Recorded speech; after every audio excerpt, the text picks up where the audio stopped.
आज पूरे प्रदेश के विद्यार्थी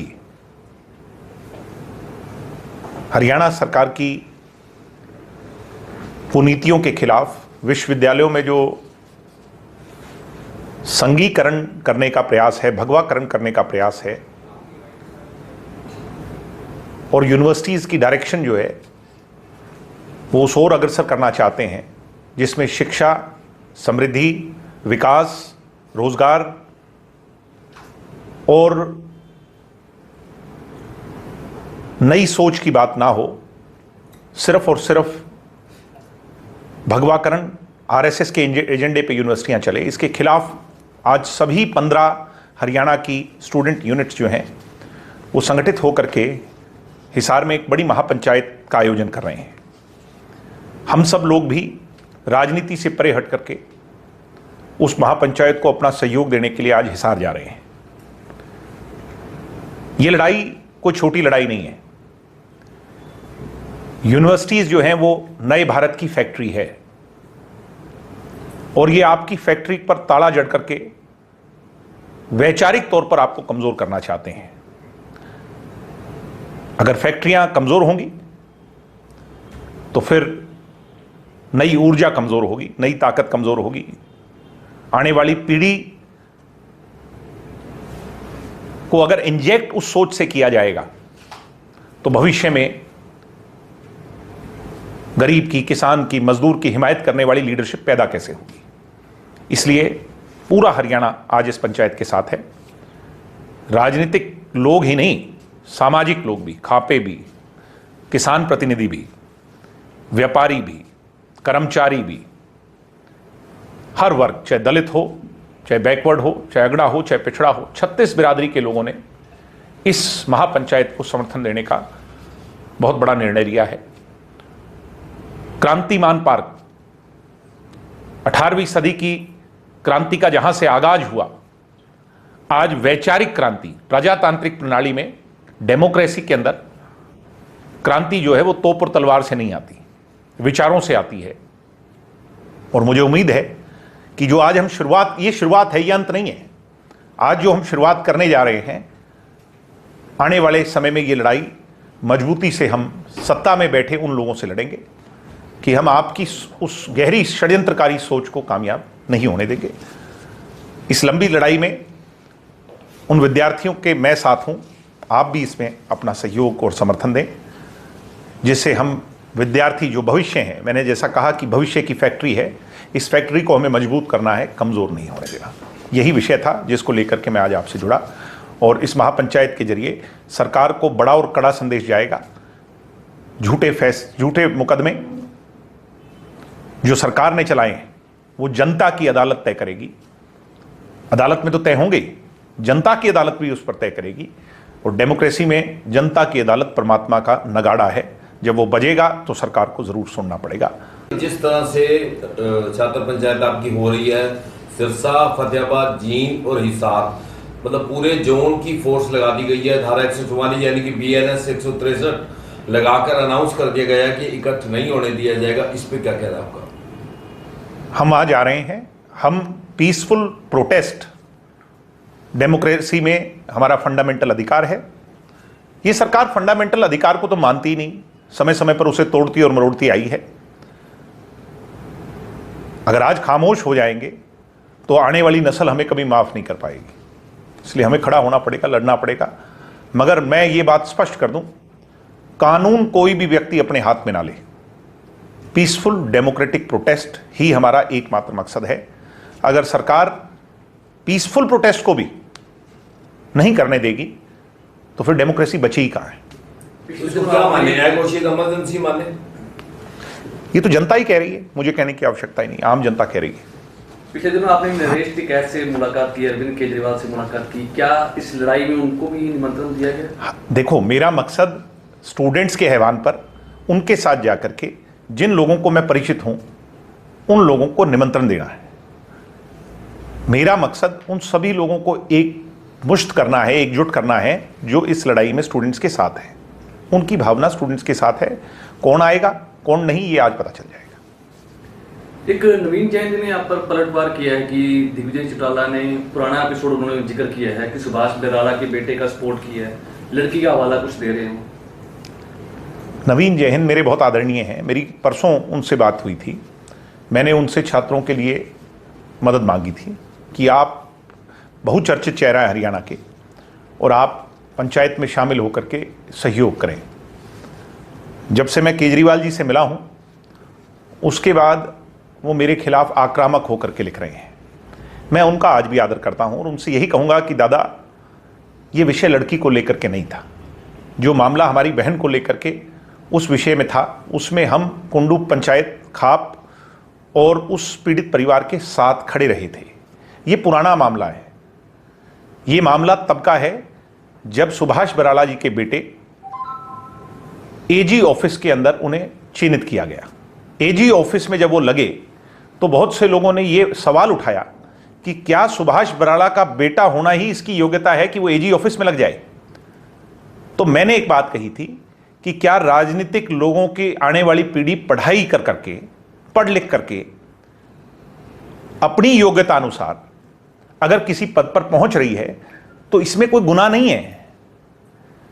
मगर क्योंकि दादा नवीन जी का मुझे नहीं पता कि क्या उनका रिलेशन है केजरीवाल जी के साथ, मैंने केजरीवाल जी के घर में पैर रखा और मैं तो बल्कि उनको बहुत लाइक करता हूं, नवीन जैन जी को, उनकी क्रांतिकारी विचारों को बहुत लाइक करता हूं। पता नहीं किसके बहकावे में आकर के वो मेरे खिलाफ हो गए। और मैं फिर स्पष्ट कर दूं, दो अलग मैटर की बात है। एजी ऑफिस में और अगर नवीन जैन जी के पास इस बात का कोई या किसी के पास भी कोई प्रमाण है कि जब हमारी बहन के साथ अन्याय हुआ तो मैं उस समय उनके साथ नहीं खड़ा था, यह प्रमाण हो कि मैं उस समय उस लड़के के साथ था, तो प्रमाण सिद्ध करने में माफी मांग लूंगा जनता से। मगर नवीन जी को अपना छोटा भाई मुझे समझ करके, मैं तो बहुत छोटा हूं उनसे उम्र में और वो बड़े संघर्षशील व्यक्ति हैं, हम उनसे प्रेरणा लेते हैं। मैं उनसे यही कहूंगा कि सिर्फ विरोध के लिए विरोध ना करें कि आपने विरोध केजरीवाल जी का करना है, विरोध मेरा करने चल पड़े। हम हरियाणा के लोगों को एकजुट होना है। मैं फिर नवीन जैन जी को कहूंगा, आप भी हमारी मुहिम में जुड़िए। मैं आपसे बहुत स्नेह करता हूं और मेरी बात से कोई और बात आपके मन में है जिससे आपको बुरा लगा हो तो मैं आपसे बात करने को तैयार हूं। मैंने तो कल परसों आपने तो कहा था कि मैं विचार करूंगा और समर्थन करेंगे, आज एकदम से आप मेरे पे टूट पड़े। कल रात को दो बार आपको ऑनलाइन आना पड़ा। अपनों से ऐसा नहीं किया करते।